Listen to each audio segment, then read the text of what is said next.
Jadi harus tetap bubarkan DPR atau copot Kapolri. Mana yang akan lebih cepat menyelamatkan negeri?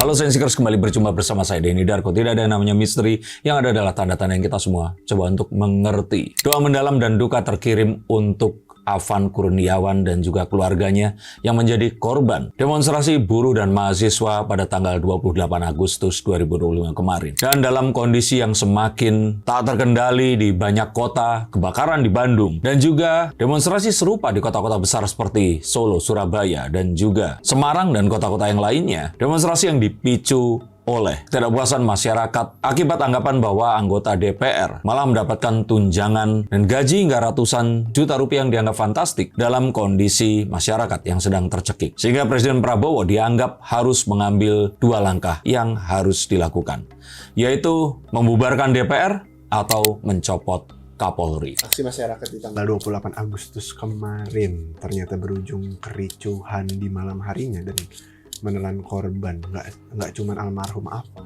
ada beberapa orang juga yang mungkin menjadi korban luka ataupun ada yang meninggal dunia lainnya. Kayak cuma nggak begitu tersorot.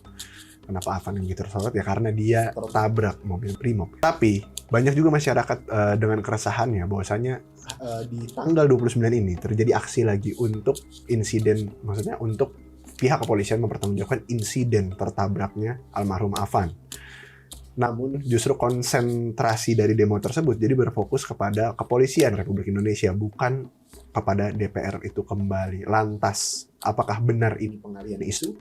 Ataupun memang pada akhirnya insiden yang terjadi ini ya nggak sengaja dan membuat kericuhan yang memang semakin besar aja. Pengalihan isu saya pikir nggak ada ya namanya pengalihan isu dengan menciptakan isu yang lebih besar. Tapi jika ternyata ini adalah upaya untuk mengegolkan atau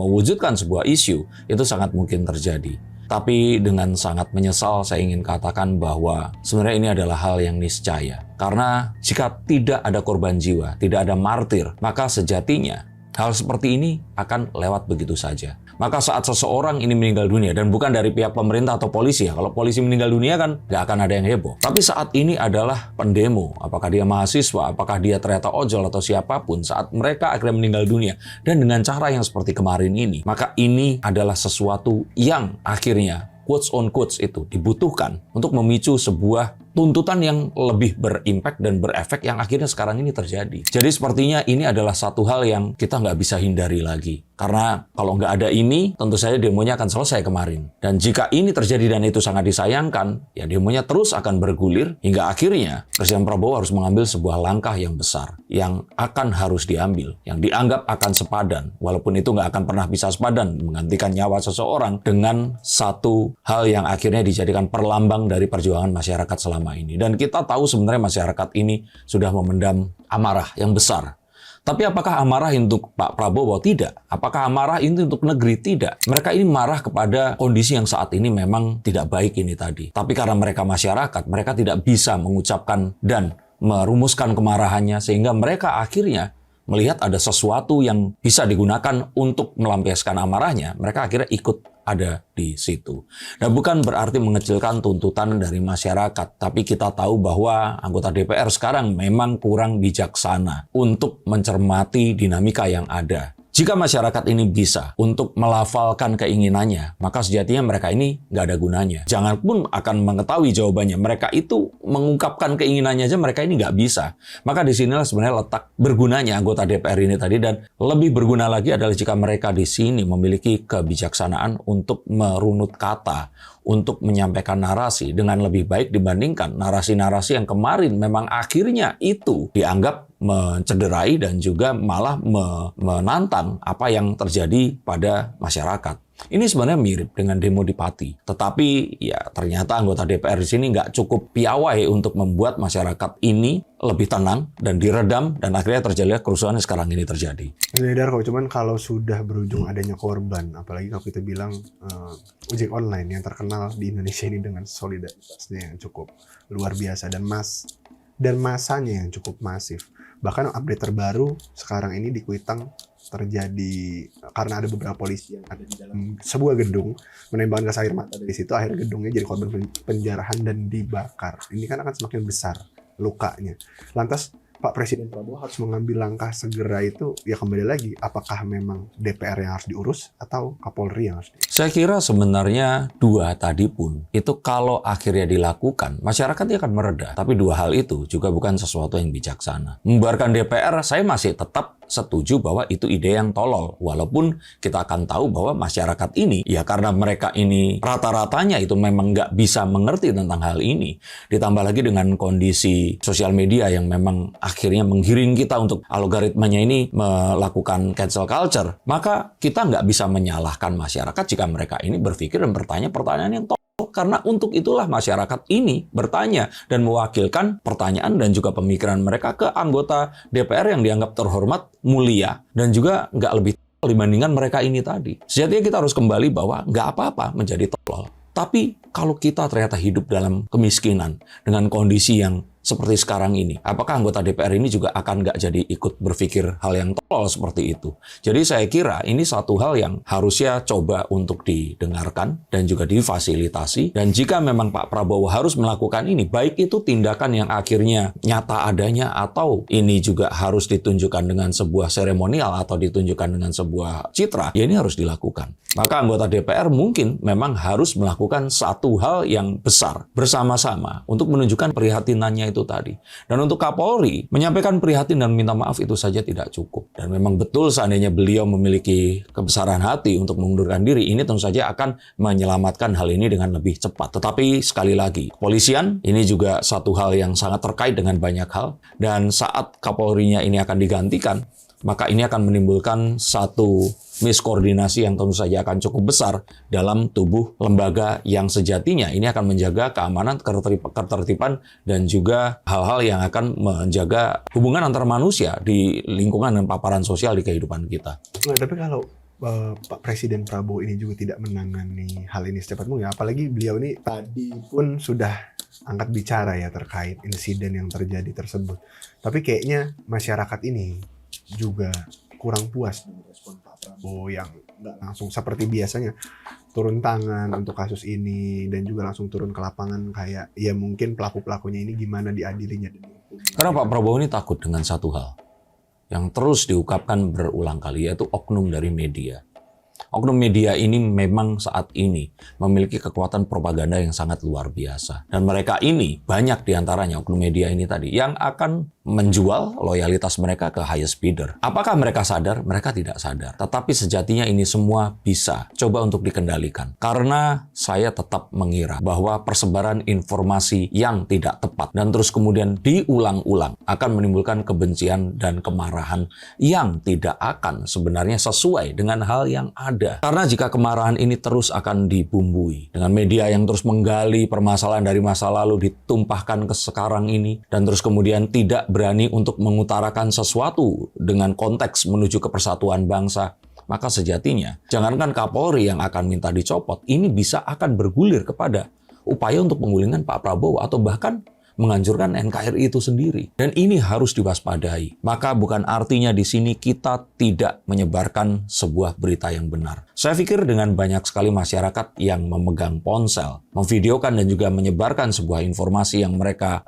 anggap ini tepat, ini saja sebenarnya sudah cukup untuk kita bisa mengetahui perkembangan yang ada saat ini. Kemarin berita-berita tentang Afan yang ditabrak ini pun atau dilindas ini kan sesuatu yang akhirnya kita dapatkan juga dari sosial media, bukan dari rilisan media yang besar.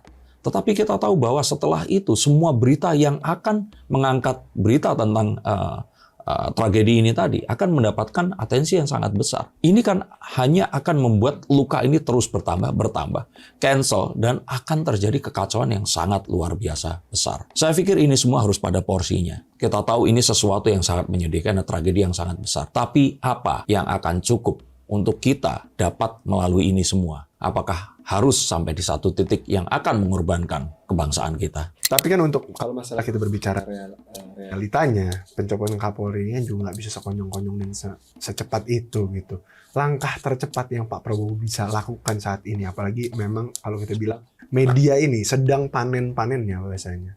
Saya kira ya menurunkan TNI untuk membantu mengamankan dan mengkondusifkan situasi di lapangan. Dan kita tahu bahwa TNI saat ini juga mendapatkan sebuah respons positif dari masyarakat. Maka ini sebenarnya perkara who will be the good cop, and ya sayangnya siapa yang harus menjadi bad cop-nya di sini. Dan saat ini it's okay untuk menjadi seperti itu. Tetapi jangan sampai kepercayaan masyarakat kepada sebuah institusi ini akan digadaikan atau hilang cuman gara-gara kita ketakutan untuk mempertahankan seseorang ada di posisi tersebut tadi. Saya tahu ini sesuatu yang nggak bijak. Menggantikan Kapolri yang ya kita tahu bahwa beliau itu nggak menjabat baru 1, 2, 3 tahun ini. Tetapi kita pun harus mencermati kondisi cancel culture yang memang ada di masyarakat. Yang artinya saat Pak Prabowo tidak ingin mengganti Pak Listio, maka beliau harus melakukan, menggantikan, mendemonstrasikan sebuah hal yang sama besarnya, sama nilainya dengan mengganti Kapolri ini tadi. Jika tidak, maka tuntutannya akan terus terjadi. Dan ini tentang masalah keadilan. Dan kalau adil itu masalah rasa. Dan rasa ini sebenarnya ya harus kita gantikan dengan rasa yang hampir sama. Nggak harus itu, tapi harus digantikan dengan yang hampir sama. Masalah tentang media, ini kan media juga semakin gampang untuk mengendalikan arus informasi. Apalagi sekarang semua orang sudah menjadi wartawan dengan ponsel mereka, bisa mengambil gambar, mengambil foto dan lain-lain. Menurut Mas Denny Darko, apakah memang sebenarnya ya, maksudnya mitigasi utama atau mungkin pertama yang harus dilakukan ini menyetop peredaran informasi-informasi yang kita nggak tahu arusnya ini, atau mungkin arahnya seperti apa?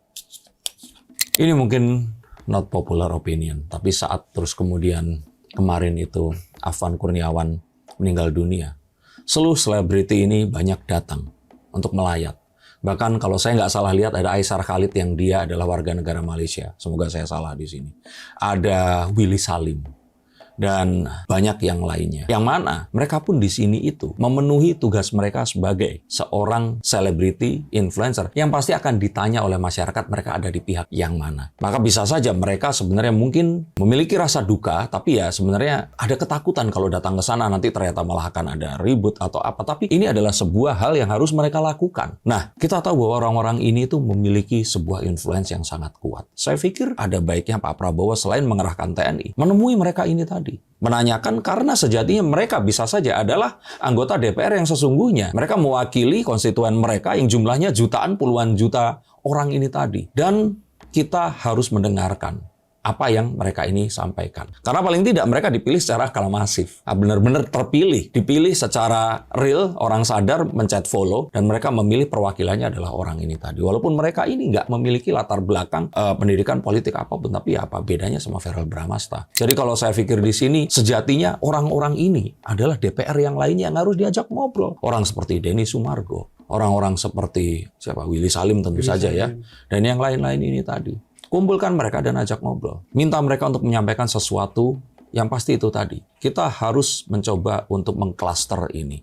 Jangan sampai kebakarannya akan melebar kemana-mana. Dan juga sudah mulai muncul sebuah himbauan untuk fokus. Jangan sampai dengan adanya hal ini, semua orang jadi menyalahkan Polri dan melupakan tujuan mereka datang awal ini untuk apa? Misalkan untuk perumusan dan juga penandatanganan undang-undang perampasan aset dan yang lain-lain, atau tunjangan DPR yang dianggap tidak perlu ini harus dikurangi dan sebagainya. Nah, maka ayo kita coba untuk keluar dari kemarahan ini. Mencoba untuk berpikir lagi untuk apa kita ada di sini. Dan membicarakan lagi ini tentang apa. Rasa sedih itu memang ada. Dan rasa duka tentu saja sangat-sangat mendalam di sini. Tetapi kita harus tahu kapan kita harus berduka. Dan kapan kita harus mulai memperjuangkan ini semua. Agar juga kematian Afwan ini tidak menjadi sia-sia. Dan malah akan melahirkan Afwan-Afwan yang lain. Baik dari pihak kepolisian dan juga dari pihak pendemo. Karena kita tahu sebenarnya pun saat anggota kepolisian ini melepaskan seragamnya, bisa saja mereka ini akan ikut berdemo bersama kita. Mas Denny Darko, cuman kembali lagi ke di mana dengan percepatan informasi yang beredar di era sekarang ini, kemarin DPR yang jadi bahan tembaknya oleh masyarakat dan pendemo ini, sekarang polisi, dan bisa selanjutnya ke Pak Prabowo. Kalau Pak Prabowo nggak tidak kunjung mengambil tindakan, bisakah memang banyak sekali yang menyuarakan ini di internet juga, reformasi jilid 2, kejadian 98 terjadi. Kalau reformasi dan 98 tidak akan terjadi karena tidak ada kekuatan asing yang turun di sini. Saya yakin ada yang memboncengi. Seperti yang dikatakan oleh Mindro Priyono dan juga Pak Prabowo. Dan bukan karena saya buzzer atau apa.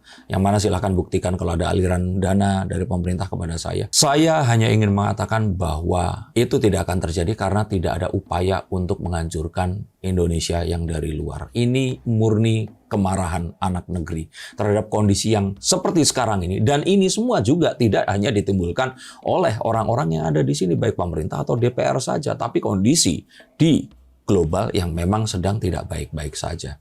Tetapi ini pun adalah sebuah masa di mana seharusnya kita bisa untuk bersatu. Dan kita akan bisa juga untuk menemukan sebuah jalan yang terbaik untuk menyelesaikan ini, bersatu bersama sebagai bangsa. Dan ya, apakah ini adalah sebuah titik di mana memang akhirnya hal-hal yang selama ini tidak bicarakan seperti DPR ini, kenapa sih kok semua orang pengen jadi anggota DPR? Kenapa artis yang sudah kaya raya dari syuting dan konten mereka itu mau untuk jadi anggota DPR? Ya karena penghasilannya sampai miliaran rupiah dalam jabatan mereka itu tadi. Dan itu belum sesuatu yang kemungkinan akan muncul dari ajakan bisnis atau hal-hal yang mungkin saja mereka akan dapatkan.